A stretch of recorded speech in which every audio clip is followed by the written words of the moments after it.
You're watching Two Button Crew. Your daily Nintendo fandom. I'm Scott. And I need a haircut. I'm Simeon. That's funny. Yeah, I need a haircut badly. It would be really fun to see, like, the evolution of our haircuts, like a montage, like it just like going in and out and in and out, and then maybe like the longest hair ever screenshot that we've had on a show, you know. Before and after. Right. So, we're here to talk about the most memorable villains. These are... Not villains. Right, not the villains. I think we've already done that. I think so, yeah. But we're going to do not villains, not sidekicks, necessarily. NPCs. But non-playable characters. Non-playable characters. So you can't play as them. Yeah. But they either help you out or do nothing, but sit there and are funny. I'll start things off with KK Slider. Very memorable non-playable character. And I think one of the reasons is you have to pretty much have an appointment with him, you know, has to be on your calendar. You gotta go at the right time, and you literally get nothing in the game for showing up at the coffee shop, listening to his music. You just get enjoyment, and still people go back to it and do it. And in Smash Bros, the same thing happens in Smashville and Town City, right? I think so, yeah. I don't know. I'm not sure about Town City, but I know for sure Smashville. And then whenever that happens, like, oh yeah, it's Saturday, woo, you know? I always forget, like, it's Saturday. Like, I see him playing, and I'm like, oh, it's Saturday today. Yeah. Oh, wow. So, I think he sticks out.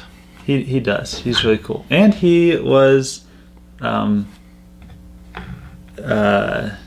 made after one of Nintendo's famous music people, Totaka. I see. Yes. So, my first pick is Frog Fuchsia from Super Mario RPG Legend of the Seven Stars. He's a frog, and he lives on an island all by himself, and he philosophizes because he's like Confucius, but a frog. That's pretty funny. And he raised a cloud child as his own, making him think that he was a frog. And I think if you can do that, if you can convince a cloud baby that he is a frog, then you got to have some special mojo for that. I remember that in Mario RPG. That's Mallow, right? Yes. And Mallow was like, "Hi, I'm a toad," or "I'm a frog," or whatever. I'm like, is that what frogs look like in this game? Let's talk about Lineback. He's a very expressive non-playable character in the Zelda series, and I think most notably in like Phantom Hourglass and Spirit Tracks, he was the comic relief of the whole game, and I think that he really helped pick the game up and make it fun, make me laugh, and he went well with the Toon art style, you know, like how Toon Link has all these really funny facial expressions. Yeah. Well, Lineback had his own, and I thought they're very memorable. Awesome job, Lineback. Way to be a pirate. Yeah. He's a pirate, right? Yeah. Okay, way to be a pirate. My next pick is Professor Oak, and he's like, if you think about it, the most important person in the original Pokemon story, because without him, you wouldn't have gotten your first Pokemon. You wouldn't have gotten, you know, Charmander or Pikachu or Squirtle or Bulbasaur or whatever. And he gives that to you, and without him, you would not have a rival either. And he helps you out. He gives you his Pokédex, and he sends you out on a child labor mission to get him more research. And he's great. And he's just like the reason that you set out on your journey in the first one. So, and he's always there to tell you that you can't use items when you're not supposed to, and then tell you that he likes you better than his grandson at the end of the game. And he's a distant relative of beloved Professor Fitness from Pokemon Go. Yeah, is he? I don't know. They all have tree names. That's true.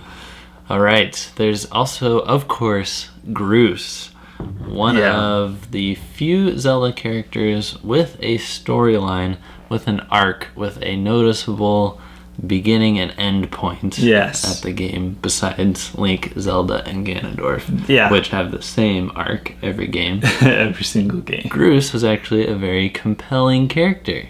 And he comes and he helps you. Am I spoiling for you? No. You're playing Skyward Sword. No, I'm pretty sure I'm at the end of his story arc. Okay. He helped you? Yeah, he helped me. What a guy. Like twice. After all that making fun of you he did, it made all the getting made fun of, reading through all that dialogue worth it. Yes. Great guy. At first I didn't like him, but I definitely warmed up to him later in the story. Yeah. And as far as memorability goes, who could forget that haircut? It's wild. It's insane. You don't need a haircut as bad as him. No, he needs a haircut worse than I do. My next pick is Falco from the Star Fox series. He's a wise guy, he's a wisecracker. Yes. But he's there to help you out in a pinch. Up to Star Fox Assault, where he becomes playable. Yes. Yeah.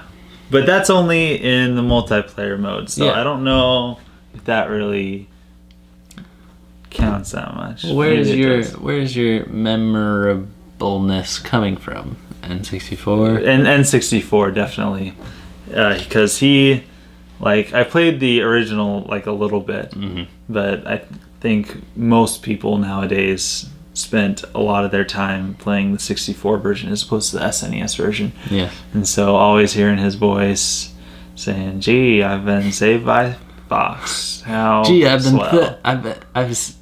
Thank you. Yeah, okay, we don't have to bring that up again. Falco. Watch our Star Fox quotes in your live video. Yes, to the end. I really regret and hesitate to put this on the list, but you gotta talk about Navi, because you couldn't forget her even if you tried. That was kind of the point. Hey, listen! Oof. Makes me shudder and cringe. Hey! Yeah, she won't let you forget her. So Most by definition, memorable. She's memorable. Yes. My next pick is Rosalina from Super Mario Galaxy. Wow. Because, she's playable in Smash Bros., but... memorable from the Galaxy series. Definitely, because she runs a foster care service for sky babies. Wait, I think this is a common theme here. Frog, Fuchsia, Rosalina. Yeah. There's something about sky babies needing foster service. I don't know what funny. The Mario team has, but she has a really interesting story where, in the regular, run-of-the-mill stuff, you're not going to find out much about her until you go into the little library and hear her read the storybook. Yeah. Which is really cool. Yeah. They didn't have to put that in there. And yes, she is playable in Smash Bros., but I think for all these characters, it's just kind of a question of how many Smash games until they're playable. So. Yeah. Lastly, for myself, is Mr. Resetti. I think this guy is hilarious. I think that Nintendo made a good choice of how to respond to people cheating by time traveling or not saving. It's really interesting how they tried to force you to save. And you could not save if you wanted to, but you knew you were going to get an earful. It's like, oh, great. It's going to be 5 minutes before I can play next time. And I think he's just a hoot. And for gamers that are impatient, gamers usually are impatient. So having to sit through a 5-minute long cutscene of somebody lecturing you isn't what you have in mind. It's a great idea. My last pick is Adam Malkovich from Metroid Other M. And spoiler warning, if you haven't played it, Metroid Fusion. So I'm going to spoil things for you because you've taken long enough to play through Metroid Fusion. So in Metroid Other M, it comes out chronologically in the Metroid timeline before Metroid Fusion. Adam Malkovich is there. Him and Samus have a past. He was her commanding officer and all this stuff.